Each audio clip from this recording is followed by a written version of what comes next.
Hello friends, today we're going to be talking tips and tricks for splicing 16 strand rope. This is 16 strand ArborMaster BRW.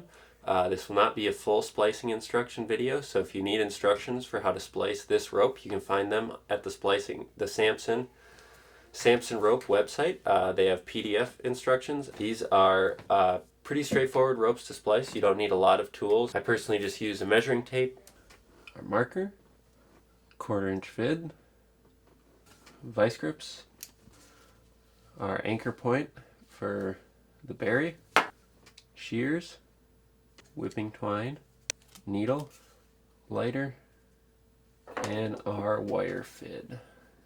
Now, the first two things you want to do before beginning to splice the rope, especially if this is a used rope, we're going to pick which end of the rope we want to splice from. Now, if you previously had a splice and were just working off one side of the rope, that splice got cut off, damaged, had to be removed, and we want to resplice this rope, we are not going to resplice this rope from the same side that the splice was on. This is likely going to be the most used side of the rope, and it's going to be the most worn out.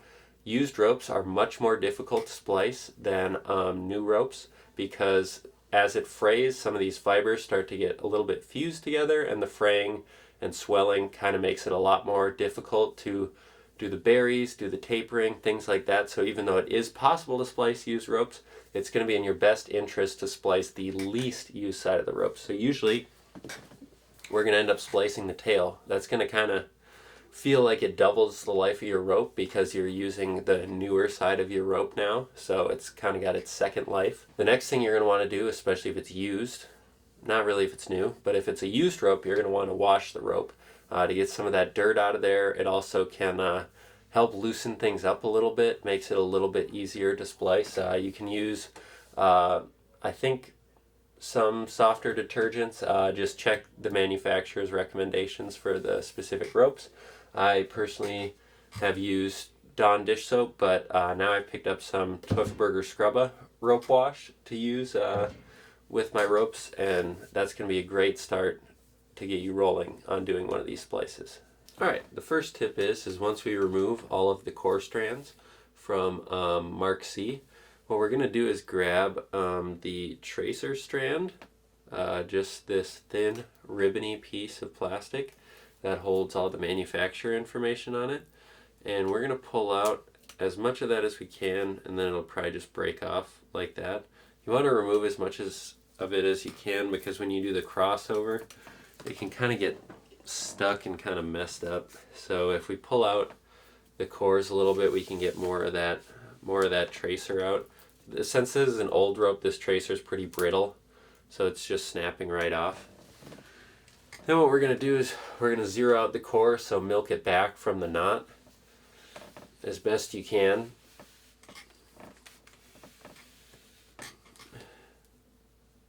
Oh boy. We have a rogue strand somewhere here. What is going on? There we go. So zero out the core.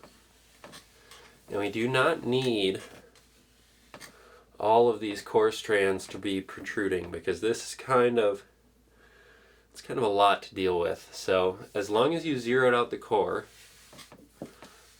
we do not need all of these. It's nice to have some of them to be able to pull on. Well, all of them to pull on, but we don't need the full length here. So about a foot away from where it exits the rope, we're just going to go ahead and cut off all those core strands. Cut off the core strands, you're left with about a foot protruding from the core of the rope there, and now we're ready to keep going with this splice. This will keep it out of the way. It won't get tangled around everything while you're continuing to work, but it'll leave you enough to work with to be able to pull it out to complete the berry and then to do your core taper. When it comes to doing our cover taper on a used rope, these strands will start to get fused, so it can be pretty hard to pull the cover strands. So what we're going to do is take either a fid or an awl and kind of just start to pop the strand out. We don't want to pull too hard because we don't want to start to pull the cover strand from the bottom of the rope, because that'll give us an uneven taper. But what we're going to do instead is just start to pull the strand, be as careful as we can to pull it from the bitter end of the rope instead of the rest of our rope. We don't want to pull the strand up from there. We want to pull it down from the end of the rope. So what we're going to do is kind of work it out as much as we can, and then we're going to slide our scissors in there and cut it off at the standing end of the rope. Now, this puff sticking out is coming from the bitter end of the rope where we want to pull it from. So now we're going to get either some pliers, lineman's pliers, or these vice grips. And we're just going to use that to grab onto the little piece of cover sticking out to pull our strands from the cover. The first strand is always going to be the hardest. The more that you pull, the easier that it will get. But this is a great way to get started without messing up the cover below where you're tapering. One of the most important tips that I have to share is how to do the bury. So when we're using our wire fid to pull the tapered cover back through the rope, technically we have to bury it from point B to point D. So it has to come all the way through here and all the way out here. Now doing that in one shot is very, very difficult without maybe like a splicing wand or something. But when you're using wire fids, it's much easier to split it up into 2 steps. So the first one that we're going to do is we're going to insert the wire fid about 1/2 inch to 3/4 of an inch down from mark C, and we're going to poke it out at mark B. Now we're going to do that initial bury, pull it through, and then we are going to complete the throat of the splice. We're going to pull it all the way through until mark A meets mark B, or is at least buried within the core.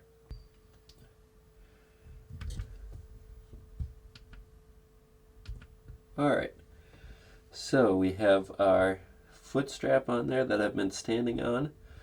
We have not inserted the fid to complete the crossover yet. It is coming out just before the crossover, and we've been pulling on it. And when these eyes are very difficult to set like this one, something that I do is you can see we almost have our marks lined up, but on the cover side, not on the side that's being reinserted, I will put a prusik and then a carabiner that allows you to put a lot more force on this side of the splice to suck the part being buried back in. Basically using like a milking strap. This is a piece of core from a kern mantle rope that I just have tied off and then prussiked around here and then back to a carabiner so that I can hold on to it.